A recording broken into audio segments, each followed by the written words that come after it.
بالله من الشيطان الرجيم.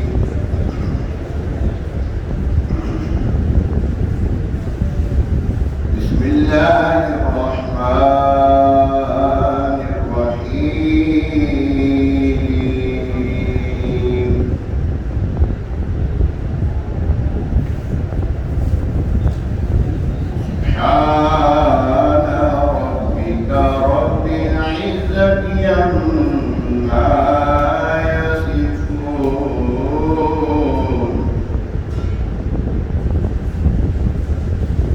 وسلام على المرسلين،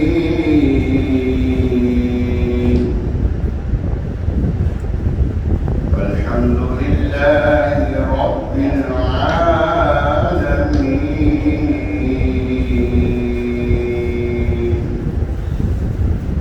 آمنت بالله صدق الله العظيم.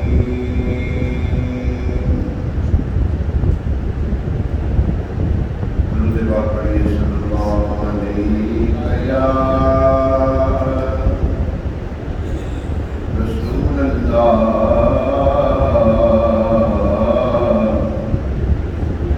وسلم علیک یا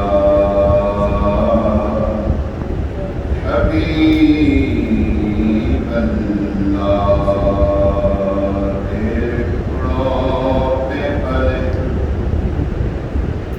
غیر کی ٹھوکر پہ نہ ڈال، پھر کیا کہاں چھوڑ کے صدقہ تیرا تو جو چاہے تو ابھی میل میرے دل کے تجھے کہ خدا دل نہیں کرتا کبھی میرا تیرا. قسمت میں لاکھ بیچو سو ہزار کجے، یہ ساری کٹھی ایک تیری سیدھی نظر کی ہے. تجھے چھپاؤں تو کروں کس کے سامنے، کیا اور بھی کسی سے توقع نظر کی ہے. تیری سرکار میں داتا ہے رضا سے کو شفیع، جو میرا غوث ہے اور لاڈلا بیٹا تیرا. صلی اللہ علیہ یا رسول اللہ،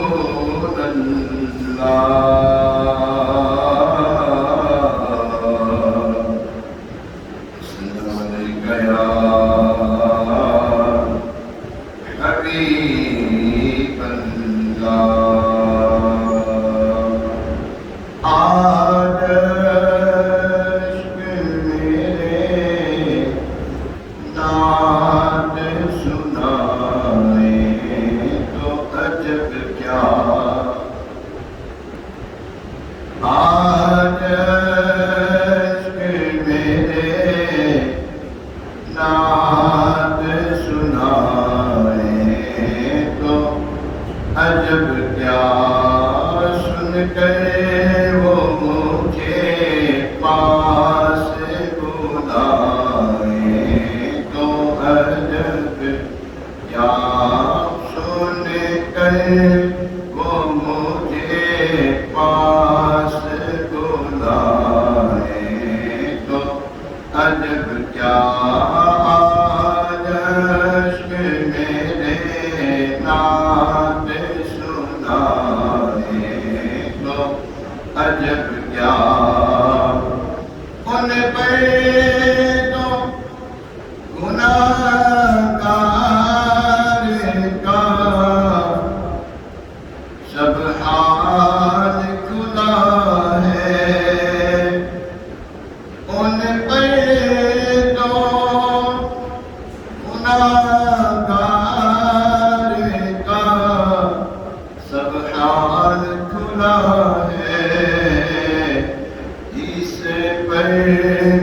وہ دامن میں چھپائے تو عجب کیا، اس پہ بھی وہ دامن میں چھپائے تو عجب کیا، آج اشک میرے نعت سنائے تو عجب کیا، دیدار کے قابل تو نہیں چشم تمنا، لیکن وہ کبھی خواب میں آئے تو عجب کیا، لیکن وہ کبھی خواب میں آئے تو عجب کیا، آج اشک میرے نعت سنائے تو عجب کیا، منہ ڈانپ کے رکھے نہ کہ گناہ گار بہت ہوں، منہ ڈانپ کے رکھے نہ کہ گناہ گار بہت ہوں، میت کو میری دیکھنے آئے تو عجب کیا، میت کو میری دیکھنے آئے تو عجب کیا، آج اشک میرے نعت سنائے تو عجب کیا، نظارے سفر ہے نہ کوئی کام بنے ہیں، نظارے سفر ہے نہ کوئی کام بنے ہیں، لیکن مجھے سرکار بلائے تو عجب کیا، لیکن مجھے سرکار بلائے تو عجب کیا، آج اشک میرے نعت سنائے تو عجب کیا، آج اشک میرے نعت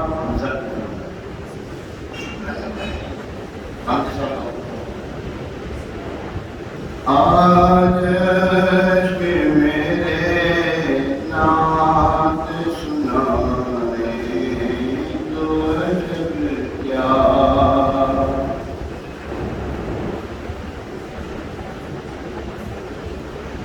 وہ حسین تو عالم ہے قدیم، ان کے کرم سے سیرابی اگر خود کھلائے تو عجب کیا، سیرابی اگر خود کھلائے تو عجب کیا، آج اشک میرے نعت سنائے تو عجب کیا،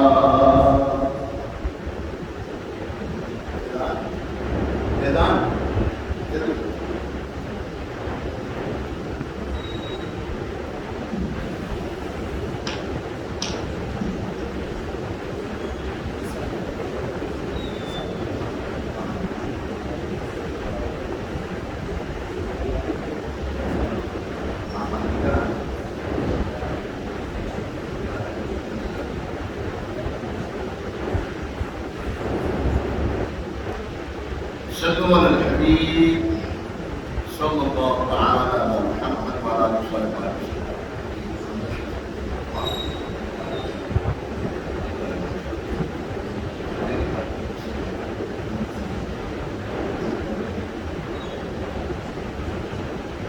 الحمد لله رب العالمين والصلاة والسلام على سيد الأنبياء والمرسلين أما بعد فأعوذ بالله من الشيطان الرجيم بسم الله الرحمن الرحيم الصلاة والسلام عليك يا رسول الله. بلند آواز سے پڑھیں تو انشاءاللہ یہ جو جگہ ہے گرد و نواح کی چیزیں ارد گرد کی چیزیں گواہ ہو جائیں گے انشاءاللہ. الصلاة والسلام عليك يا رسول الله. الصلاة والسلام عليك يا رسول الله. وعلى آلك وأصحابك يا حبيب الله. وعلى آلك وأصحابك يا حبيب الله. الصلاة والسلام عليك يا نبي الله. الصلاة والسلام عليك يا نبي الله. وعلى آلك وأصحابك يا نور الله. وعلى آلك وأصحابك يا نور الله. نويت سنة الاعتكاف. پیارے آقا مدینے والے مصطفیٰ صلی اللہ علیہ وسلم پر درود و سلام پڑھنے کی درود شریف پڑھنے کی بے شمار برکتیں ہیں، فضیلتیں بھی ہیں. موجم الاوسط ایک روایت میں حضرت ہے مولا کائنات علی بن مرتضیٰ شیر خدا کرم اللہ تعالیٰ وجل کریم فرماتے ہیں کہ ہر شخص کی دعا پردے میں ہوتی ہے یہاں تک کہ وہ حضور اقدس محمد مصطفیٰ صلی اللہ علیہ وسلم اور آل محمد کو درود پڑھ لے. اللہ کریم ہمیں بھی درود و سلام پڑھنے کی توفیق عطا فرمائے. درود و سلام پڑھیں گے تو ہمارے بگڑے کام سمجھ جائیں گے انشاءاللہ تبارک تعالیٰ. اے مقیم پڑھ لے درود ان پر اور ان کی آل پر. اے مقیم پڑھ لے درود ان پر اور ان کی آل پر. بخشش کا دریا الصلاۃ والسلام. کیوں نہیں پڑھتے درود ان پر اور ان کی آل پر. کیوں نہیں پڑھتے درود ان پر اور ان کی آل پر. کیوں نہیں پڑھتے درود ان پر اور ان کی آل پر. ہے صحابہ کا طریقہ الصلاۃ والسلام. اللہ کریم ہمیں کے ساتھ درود و سلام پڑھنے کی توفیق عطا فرمائے. آئیے ایک مرتبہ حصول برکت کے لیے باعث رحمت کے لیے حضور علیہ السلام کی ساری امت کے سارے ثواب کے لیے درود پاک پڑھ لیتے ہیں. الصلاۃ والسلام علیک یا رسول اللہ وعلی آلک واصحابک یا سیدی یا حبیب اللہ. الصلاۃ والسلام علیک یا سیدی یا نبی اللہ وعلی آلک واصحابک یا خاتم النبیین.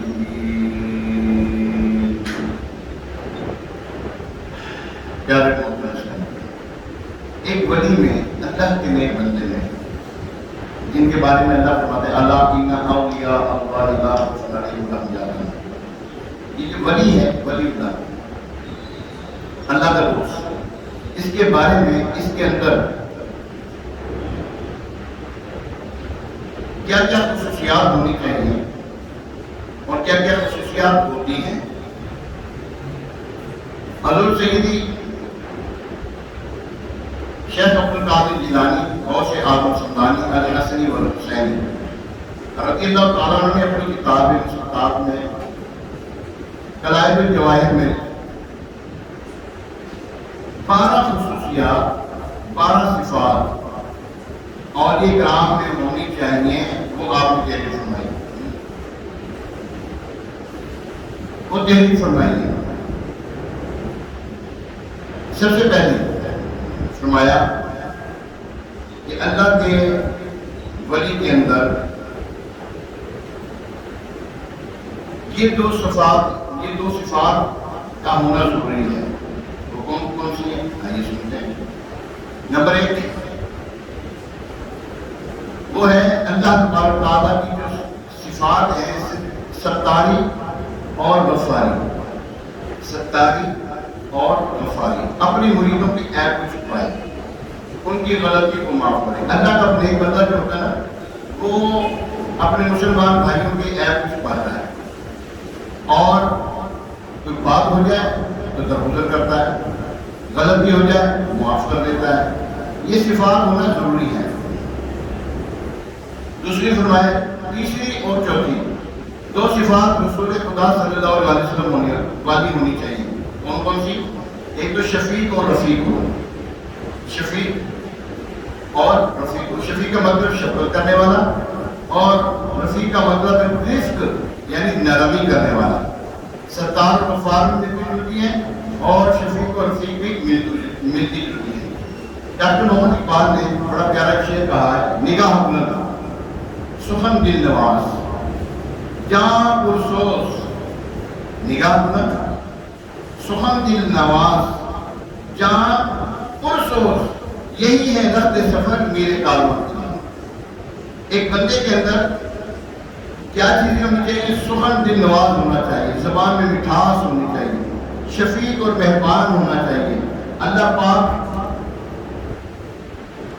قرآن پاک میں اپنے حبیب کے لیے ارشاد فرما رہا ہے, اے محبوب اللہ عز و جل کی آپ پر رحمت ہے کہ آپ اتنی نرم ہیں.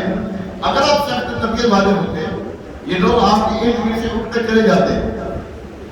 تو ایک ولی کامل کے لیے, ایک اللہ کے نیک بندے کے لیے نرم دل, مہربان, شفقت کرنے والا اور ہمدردی کرنے والا ہونا چاہیے. دکھ درد بانٹنے والا اور دوسروں کے دکھ کو سمجھنے والا ہونا چاہیے. پانچویں اور چھٹی وہ دو صفات صدیق اکبر رضی اللہ تعالیٰ عنہ جیسی ہونی چاہیے. مثلا ہمیشہ سچ بولتا ہوں اور لوگ بھی اسے سچا مانتے ہوں. مطلب یہ کہ اگر لوگ کہتے کہ ہاں یار فلاں بندہ کہہ رہا ہے کہ سچ ہی کہہ رہا ہوگا, کہ وہ جھوٹ بول ہی نہیں سکتا, وہ بولتا نہیں جھوٹ, یا ہم نے اسے جھوٹ بولتے دیکھا ہی نہیں. اس کی سچائی کی گواہی لوگ دیں. اس کی غیر موجودگی میں دوسرے بندے اس کا دفاع کریں. اور ایسے نہیں ہوتا کہ وہ سچ بولتا ہے یہاں تک کہ اس کے لیے, اور یہ ایسے نہیں ہوتا بلکہ وہ سچ بولتا رہتا ہے یہاں تک اس کے لیے سچائی لکھ دی جاتی ہے. اور جب رب العزت جل وعلا کی طرف سے سچائی لکھ دی جائے تو لاکھ اس کے خلاف کھڑا ہو جائے, اس کے بار کو بھی پاکا نہیں کر سکتا. مومن بندہ جو ہے ہمیشہ سچ بولنے والا ہوتا ہے اور ایک ولی کامل زندگی کی چیز بہت ضروری ہے. ساتویں اور آٹھویں وہ دو صفات حضرت سیدنا عمر فاروق اعظم رضی اللہ تعالیٰ عنہ والی جو صفات ہیں وہ اس کی ہونی چاہیے. کون کون سی؟ ایک تو بہت زیادہ نیکی کا حکم دینے والا اور برائی سے روکنے والا. یہ دو اعلیٰ صفات ہیں جو سیدنا عمر فاروق اعظم رضی اللہ تعالیٰ عنہ کی صفت میں سے ہیں. یہ دونوں ایک ملا کر اور ایک ہے عدل و انصاف کرنے والا. عدل و انصاف کرنے والا ہونا چاہیے. اللہ اکبر. یہاں ایک بات سمجھنے والی ہے کہ یہ دیکھیں کہ شفیق کا مطلب ہر یہ نہیں ہوتا کہ برائی ہو رہی ہو, فلاں تو بڑا رحم دل ہے, شفیق ہے, گناہ سے برائی سے گناہ نہیں کرے گا, ایسا نہیں ہے. وہ نرمی سے سمجھانے والا ہوتا ہے اور لوگ اس کی بات کو سمجھتے ہیں کہ فلاں حضرت جو ہے نا, فلاں شخص جو ہے اللہ کا ولی ہے, انہوں نے اگر کسی بات کے بارے میں کہہ دیا جس کے بارے میں کہی جاتی تو کھولے نہیں سماتا. یعنی کہ ان کے بارے میں کہا یہ تو بڑے نیک ہیں, متقی پرہیزگار ہیں, کھولے نہیں سماتے, وہ اگنور کرتے ہیں. اور جب ان کے سامنے کوئی گناہ کا کام ہو, اللہ کی نافرمانی ہو, تو وہ اس کو روکتے ضرور ہیں. ایسا کوئی کبھی نہیں ہوا کہ اللہ کے ولی کے سامنے کوئی گناہ ہوتا ہو اور وہ خاموش ہو کے بیٹھا ہو, ایسا کبھی نہیں ہوتا. نویں اور دسویں وہ صفات ہیں حضرت سیدنا عثمان غنی ذو النورین رضی اللہ تعالیٰ عنہ کی. اللہ کی راہ میں بے لوث ہو کر خرچ کرنے والا ہو, بے لوث ہو کر خرچ کرنے والا ہو, اور قیام اللیل یعنی راتوں کو عبادت کرنے والا ہو, کھانا کھلانے والا ہو, سخاوت کرنے والا ہو, اللہ کی خاطر یہ عمل بجا لانے والا ہو اور راتوں کو عبادت کرنے والا ہو. سیدنا عثمان بن عفان رضی اللہ تعالیٰ عنہ کی سخاوت اور حضرت سیدنا عثمان غنی رضی اللہ تعالیٰ عنہ کی رات کا قیام بہت مشہور ہے. اور یہ صفات بندہ اگر مسلسل کرتا ہو تو اللہ تبارک تعالیٰ اس کو اپنا ولی بنا دیتا ہے, نیک بندہ بنا دیتا ہے. 11ویں اور 12ویں آئیے اب تو صفات ہیں مولا کائنات علی مرتضیٰ شیر خدا کرم اللہ تعالیٰ وجہ کریم والی. وہ کون سی ہیں؟ ایک تو علم والا ہو، اللہ کا ولی ہو اور جاہل ہو نہیں سکتا. اللہ کا ولی ہو اور وہ جاہل ہو یہ ہو نہیں سکتا. ہاں اگر کوئی ایسا بندہ تھا جس کے پاس علم نہیں تھا اور اللہ کا مقصود ہوا کہ اس کو اپنا ولی بنانا، اس کو پہلے علم عطا فرماتا ہے، اس کو علم عطا فرماتا ہے. وہ ہے اللہ کا ولی علم والا ہوتا ہے اور نڈر ہوتا ہے، بہادر. دنیا داروں کا خوف نہیں ہوتا، صرف اللہ کا خوف اس کے پیش نظر ہوتا ہے. ایک عالم کے لیے، ایک اللہ کے ولی کے لیے عالم ہونا، علم کا ہونا یہ ضروری ہے. ورنہ ایسے بے علم پیری مریدی جو کرنے والے ہوتے ہیں اس کو وہ تو خود بھی ڈوبتا ہے، دوسروں کو بھی نہیں ڈوبتا ہے. آج کل یہ برائی بہت عام ہوتی جا رہی ہے. اپنے بڑوں کی گدی کو سنبھال لیا مگر علم کا دور دور تک نام نشان نہیں، اور لوگوں کو علم سے روک رہے ہوتے ہیں. نہ خود علم حاصل کیا نہ دوسروں کو علم حاصل کرنے دیتے ہیں. معاشرے میں ہمارے بگاڑ کیوں پیدا ہو رہا ہے؟ بڑے تو صاحب علم تھے، اب چھوٹے صاحب تھے وہ علم سے کھورے. اب پیری مریدی کی گدی میں بھی بیٹھنا تھا کسی نے، پھر وہی کسی جاہل کو بٹھا دیا جاتا ہے. ایسا نہیں کرنا چاہیے. اللہ تبارک تعالیٰ نے اپنے نیک بندوں کو علم سے آراستہ کیا ہے. علم کے بغیر ان کا کوئی ایسا عمل نہیں ہوتا کہ پھر علم کے بغیر ہو. علم کے ساتھ وہ عمل والے بھی ہوا کرتے تھے. یہ 12 صفات تھی ایک ولی اللہ کے اندر جو ہونی چاہیے. اب آگے سنتے ہیں کہ اللہ کے ولی ہوتے کون ہیں، کس کو کہتے ہیں اللہ کا ولی؟ اللہ کے ولی جو ہیں، سنیے اللہ کے ولی کون ہے؟ سبحان اللہ. فرمایا الا ان اولیاء اللہ لا خوف علیہم ولا هم يحزنون. جو اللہ کے ولی ہیں، جو اللہ کے دوست ہیں، الا ان اولیاء اللہ لا خوف، انہیں ڈر نہیں ہے، بے خوف رہتے ہیں. ان کو ڈر کس کا نہیں ہے؟ دنیا داروں کا. بے خوف کس سے ہے؟ کسے بے خوف ہے؟ جس سے لوگ خوف زدہ ہوں گے بروز محشر. دنیا کا ڈر نہیں ہے، دنیا کا وہ ڈرتے نہیں ہے، آخرت کے میں بے خوف ہوں گے. جب لوگ ڈر رہے ہوں گے اس وقت انہیں کوئی خوف نہ ہوگا، اس وقت وہ امن و امان میں ہوں گے. سیدی اعلیٰ حضرت رحمۃ اللہ تعالیٰ علیہ آپ فرماتے ہیں کہ اولیاء ذات ہوتے ہیں نا، یہ اپنی قبروں میں زندہ ہوتے ہیں. کیسے زندہ ہوتے ہیں؟ آئیے سنتے ہیں.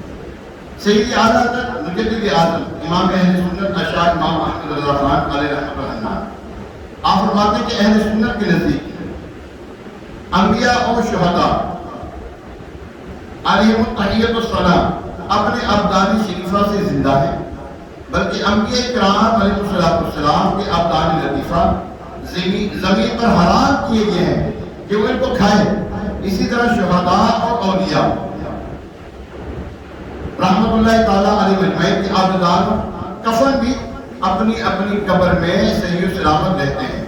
وہ حضرات روزی اور رزق دیے جاتے ہیں. علامہ سبکی شفاء سقام میں لکھتے ہیں شہداء کی زندگی بہت اعلیٰ ہے. زندگی اور رزق کی یہ قسم ان لوگوں کو حاصل نہیں ہوتی جو ان کے ہم مرتبہ نہیں. انبیاء کی زندگی سب سے اعلیٰ ہے، اس لیے کہ وہ جسم اور روح دونوں کے ساتھ ہیں جیسے کہ دنیا میں ان کی تھی اور ہمیشہ رہیں گی. انبیاء کرام علیہ السلام اپنے جسموں کے ساتھ روحوں کے ساتھ اپنی اپنی قبور میں زندہ ہوتے ہیں. آپ نے بڑا مشہور ہے معراج کے موقع پر حضرت موسیٰ علیہ السلام کے بارے میں سنا. حضرت علیہ السلام فرماتے ہیں میں نے حضرت موسیٰ علیہ السلام کو ان کی قبر میں نماز پڑھتے دیکھا. سنا آپ نے؟ نہیں سنا؟ آج سن لیں. حضرت موسیٰ علیہ السلام کو ان کی قبر میں نماز پڑھتے دیکھا. اب یہ دیکھیں یہاں پہ بھی نماز پڑھ رہے ہیں، بیت المقدس پہنچے ہیں، تمام کے تمام انبیاء کرام علیہ السلام وہاں پر جمع ہیں. امام الانبیاء کہتے ہیں رسول اللہ صلی اللہ علیہ وسلم. کوئی بولے گا امام الانبیاء کیوں کہتے ہیں؟ بولو سے یار. امام الانبیاء کہتے ہیں امام کہتے ہیں امام، یہ جو آ گیا نا امام، انبیاء کی امامت کرنے والے، وہ ہمارے آقا علیہ السلام کی ذات کے پاس حضور علیہ السلام نے تمام انبیاء کرام علیہ السلام کی امامت فرمائی. ایسے ہی ہے، یہ سنا کہ نہیں سنا؟ یہ بھی سن لیں. آج امامت کہاں کروائی جی؟ کہاں کروائی جی؟ بیت المقدس میں. تمام انبیاء کرام علیہ السلام دنیا سے ظاہری طور پر پردہ فرما گئے، دنیا سے چلے گئے، لیکن وہاں پہ تھے. یہ دیکھیں بات پتہ کیا ہے؟ کسی نے مجھ سے سوال کیا کہ آپ ایک بات تو بتائیں، اگر یہ اللہ کے نبی زندہ ہے تم کو قبر میں کیوں ڈالا ہے؟ مان رہی اللہ کے نبی زندہ ہے تو قبر میں کیوں ڈالا؟ تو قبر میں کیوں ڈالا گیا؟ زندہ کو بھی قبر میں ڈالتا ہے. جی ہاں، زندہ کو قبر میں ڈالا جاتا ہے. زندہ جو ہوتا ہے اسی کو قبر میں ڈالا جاتا ہے، ورنہ جو مر جاتا ہے اس کو ساڑ دیا جاتا ہے. جو مر جاتا ہے نا اس کو کیا کیا جاتا ہے؟ ساڑ دیا جاتا ہے، سڑا دیا جاتا ہے، آگ لگا دی جاتی ہے. اچھا ابھی سے وہ بات تھا، جب بندے کو مسلمان کو قبر میں ڈالا جاتا ہے نا، وہ اپنے جانے والوں کی ٹانگوں کو سنتا ہے، چار کو سنتا ہے، پاؤں کے قدموں کی آواز کو سنتا ہے. جی ہاں، کون سنتا ہے؟ بولو جی ہاں. روزے رکھے ہوئے آپ لوگوں نے؟ مجھے بولو ذرا. ہاں، وہ جو میت ہے نا، میت وہ اپنے جانے، جنہوں نے اس کو دفن کیا ہوتا ہے وہ جا رہے ہیں نا واپس، ان کے جانے والوں کی قدموں کی آواز سنتا ہے.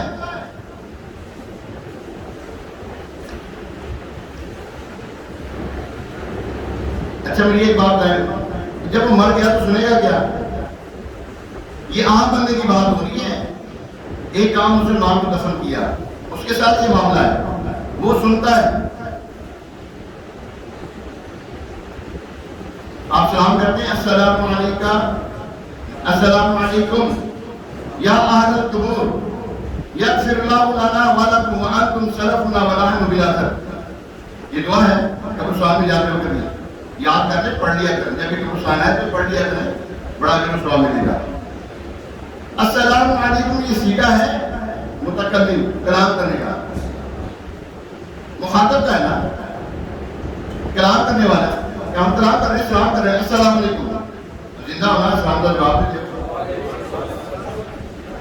میں نے آپ کو سلام کیا السلام علیکم. اگر کوئی نہیں، مثال کے طور پہ آپ نے کہتے ہیں کہ فلاں بندہ فون کر رہا ہے، وہ آپ کو سلام کہہ رہا ہے، اس کا سلام کا جواب پتہ کیا ہے؟ وعلیکہ، علیکہ وعلیکہ السلام. علیکہ تم پر بھی سلام ہو، وعلیہ السلام اور اس پر بھی سلام ہو. ٹھیک ہے. اب اس کے لیے ہم علی کا استعمال نہیں کر رہے، آپ کے لیے علی کا استعمال کر رہے ہیں. آپ کے لیے علی کا مخاطب کا سیگا، حاضر کا سیگا وہ استعمال کر رہے ہیں. جو نہیں ہے اس کے لیے کہہ رہے ہیں وعلیہ السلام، اگر زیادہ وعلیہ السلام. ٹھیک ہے. اب دیکھیں زندہ کو ہم قبرستان جاتے ہیں، سلام کرتے ہیں السلام علیکم یا اہل القبور. ایک قبر والوں تمہیں سلام کیوں، تمہیں سلام ہو، سلام کر رہے ہیں.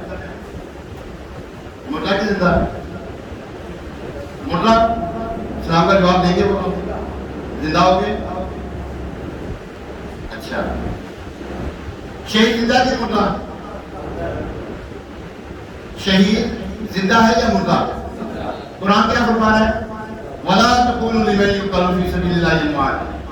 اچھا دیکھو انبیاء کرام، نبی کے بارے میں یہ کہا جاتا ہے کہ اگر نبی زندہ تھے ان کو قبر میں کیوں اتارا ہے؟ تو میں کہتا ہوں شہید زندہ کی مردہ؟ زندہ تو اس کو قبر میں کیوں اتارا ہے؟ کتنے شہداء ہیں، روئے زمین بھری پڑی ہے شہداء کرام سے، نکالو سر کو بات ہے، ان کو کیوں دفن کیا ہے؟ نبی کے بارے میں تمہیں بات کرنی آتی ہے، نبی کی شان کے لیے یہ ایسے الفاظ استعمال کرتے ہیں، نہیں کرنے چاہیے. جب ایک شہید امتی وہ زندہ ہو سکتا ہے تو نبی کے زندہ نہیں ہوگا؟ بدرجہ اگر زندہ ہوگا. اعلیٰ فرماتے ہیں تو زندہ ہے واللہ، تو زندہ ہے واللہ. قسم اٹھا رہے ہیں مجدد ہے اپنی صدی کے مجدد، قسم اٹھا رہے ہیں اللہ کی قسم آپ زندہ ہیں، اللہ کی قسم آپ زندہ ہیں. میرے چشم عالم سے چھپ جانے والے، میری آنکھوں سے چھپے ہیں آپ، لیکن آپ تو زندہ ہیں. حضور علیہ السلام ارشاد فرماتے ہیں کہ اللہ تبارک تعالیٰ نے انبیاء کرام کے جسموں کو زمین پر حرام کر دیا کہ زمین کی مٹی نہیں کھائے. حضور علیہ السلام کے حدیث مبارک. ابن ابی دنیا نے مالک سے روایت کی کہ مومنین کی ارواح جہاں چاہتی ہیں سیر کرتی ہیں. مسلمانوں کی ارواح، مسلمانوں کی روحیں جہاں چاہتی ہیں سیر کرتی ہیں. مومنین سے مراد کاملین ہیں. مومنین سے مراد کون ہے؟ کاملین ہیں، اللہ کے نیک بندے، مقرب بندے. حق تعالیٰ ان کے جسموں کو روح کی طاقت، قوت عطا فرماتا ہے. وہ قبر میں نماز بھی ادا کرتے ہیں، ذکر بھی کرتے ہیں، قرآن پاک بھی پڑھتے ہیں. قبر میں فرمایا وہ کیا کرتے ہیں؟ قبر میں نماز ادا کرتے ہیں، وہ ذکر کرتے ہیں اور قرآن پاک کی تلاوت بھی کرتے ہیں. شیخ الہند محدث دہلوی رحمۃ اللہ تعالی علیہ شرح مشکات میں فرماتے ہیں اللہ پاک کے اولیاء اس دار فانی سے دار بقا کی طرف کوچ کر گئے ہیں اور وہ اپنے پروردگار کے پاس زندہ ہیں. انہیں رزق دیا جاتا ہے، وہ خوشحال ہیں اور لوگوں کو اس کا شعور نہیں. لوگوں کو شعور نہیں، ان کو اللہ تبارک تعالیٰ نے شان عطا فرمائی. لیکن قرآن پاک واضح طور پہ ارشاد فرمایا وَلَٰكِن لَا تَشْعُرُونَ. تمہیں شعور نہیں ہے، تمہیں شعور نہیں ہے. وہ زندہ ہیں، ان کو رزق دیا جاتا ہے، نمازیں پڑھتے ہیں، ذکر کرتے ہیں، قرآن پاک کی تلاوت کرتے ہیں. علامہ علی قاری ملا علی قاری رحمۃ اللہ تعالیٰ نے فرماتے ہیں اولیاء اللہ کی دو حالتیں حیات و ممات میں اصل فرق نہیں. اس نے کہا گیا ہے کہ وہ مرتے نہیں بلکہ ایک گھر سے دوسرے گھر منتقل ہو جاتے ہیں، انتقال کر جاتے ہیں. منتقل ہو جانا، چلے جانا، وصال فرما جانا، وصل کی طرف چلے جانا. جلال الدین سیوطی شافعی رحمۃ اللہ تعالیٰ علیہ ایک واقعہ آپ کی خدمت پیش کرتا ہوں. 5 واقعے یہاں پر ہیں، ایک واقعہ آپ کی خدمت پیش کرتا ہوں. یہ جلال الدین سیوطی شافعی کون ہے؟ امام جلال الدین سیوطی شافعی رحمۃ اللہ تعالیٰ علیہ. آپ کو جاگتی حالت میں حضور علیہ السلام کے 75 مرتبہ زیارت ہوئی ہے. اتنے بڑے بزرگ گزرے، یہ بہت بڑے بزرگ، بہت بڑے ولی اللہ. شافعی مذہب میں، شافعی مذہب کے تھے آپ. اچھا، آپ کی ایک کتاب ہے شرح الصدور، اس میں آپ نے نا واقعات درج فرمائے مرنے کے بعد زندہ ہونے کے بارے میں. امام اہل سنت امام احمد رضا خان علیہ رحمۃ اللہ نے اس واقعے کو فتاوی رضویہ شریف میں نقل فرمایا. واقعہ کیا ہے؟ مشہور ولی اللہ حضرت ابو سعید خراس رحمۃ اللہ تعالیٰ فرماتے ہیں میں مکہ معظمہ میں تھا، باب بنی شیبہ پر ایک جوان مردہ پڑا پایا. جب میں نے اس کی طرف نظر کی تو مجھے دیکھ کر مسکرایا. مردہ فوت ہو چکا ہے، دنیا سے جا چکا ہے. میں نے جب اس کی طرف نظر کی تو مجھے دیکھ کر مسکرایا اور کہا اے ابو سعید، نام لے کر، اے ابو سعید. مجھے آپ کا نام تو نہیں معلوم، مجھے یہاں پر اکثریت کا نام نہیں معلوم. اب کوئی اگر آپ کا نام بغیر آپ کے بتائے لے لے تو کیا کہتے ہیں آپ اس کو؟ یا تو آپ کو کہ یار یہ مجھے جانتا ہے، یہ مجھے میری کنڈلی ساری جانتا ہے. ان کو جو ہے نا اللہ تبارک تعالیٰ سب کچھ بتا دیتا ہے. اللہ بتاتا ہے. کون بتاتا ہے؟ اپنے سے کچھ نہیں ہے ان کے پاس، اللہ کے حکم سے سب کچھ، اللہ کے حکم سے یہ کرتے ہیں. اگر بتاتے ہیں غیر کی باتیں بتاتے ہیں، اللہ کے حکم سے بتاتے ہیں. اب انہوں نے غیر کی بات بتائی نا، اے ابو سعید کیا تم نہیں جانتے کہ اللہ کے پیارے زندہ ہوتے ہیں اگرچہ مر جائیں، وہ تو یہی ایک گھر سے دوسرے گھر منتقل کر دیے جاتے ہیں. اللہ اکبر. پیارے محترم صاحب، مزید بہت گفتگو ہے اس میں شہداء کی شان کے بارے میں. یہ جو ہے نا قرآن کی جو میں نے آیت پڑھی، آیت مبارکہ پڑھی وَلَا تَكُونُوا لِمَن يُقْتَلُ فِي سَبِيلِ اللَّهِ أَمْوَاتٌ بَلْ أَحْيَاءٌ وَلَكِن لَا تَشْعُرُونَ. اور جو اللہ کی راہ میں مارے جائیں تو مردہ نہیں کہنا بلکہ وہ زندہ ہیں. فرمایا اس سے ثابت ہوا کہ ارواح باقی ہیں، روحیں باقی ہیں.